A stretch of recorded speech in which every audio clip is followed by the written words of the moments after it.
Let me know when you're ready to start. Oh, right now. Royce, yeah. Well, as I was saying, you always hear that in the United States there's a lot of discrimination, but I never felt it. Not a second. I never have ran into it. I have never encountered it. I've never had anyone treat me either especially well or poorly because of where I came from. And I think a lot of it has to do with, the people you mix with and also how you carry yourself. But the only thing I found in the United States was opportunities. I never found discrimination. And I think that if you ask most of the immigrants, they'll say the same thing. Really? Yeah. I know it's not what you like. It's not what the press says, and it's not what other governments that don't like us say, like Chavez and all those people. In Cuba, they used to tell the black Cubans, don't leave Cuba because if you go to the United States, you'll be discriminated against. And in reality, in Cuba, which is a country that is 50% of African ancestry, most of the people who govern the country, they're all white. So if you're going to think about who discriminates, it is in Cuba. Castro is white, Obama is not.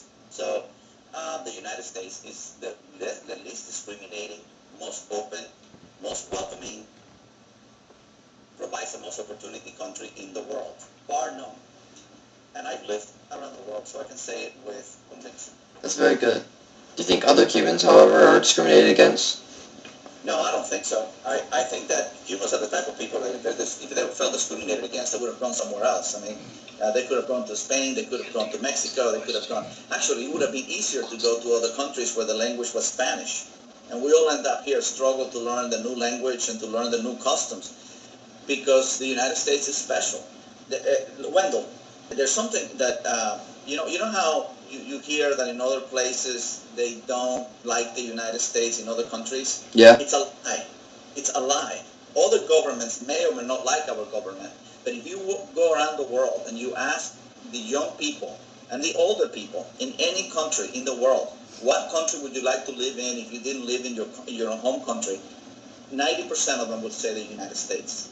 Everyone who's young and looking for an opportunity and is aggressive is thinking that maybe they should study in the United States for a couple of years in the university, or maybe they should start their careers here, because there's no other country in the world that allows you to start a business from scratch, borrow money from banks, work hard, build it, hire people, pay taxes, and grow it and develop it and sell it. There's no other place. When I got to this country, I was very, very poor. I was so poor I didn't have money to eat.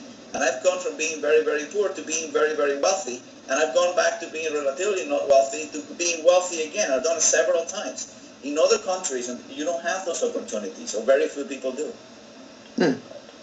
So, as a closing question, what was the defining moment of your life?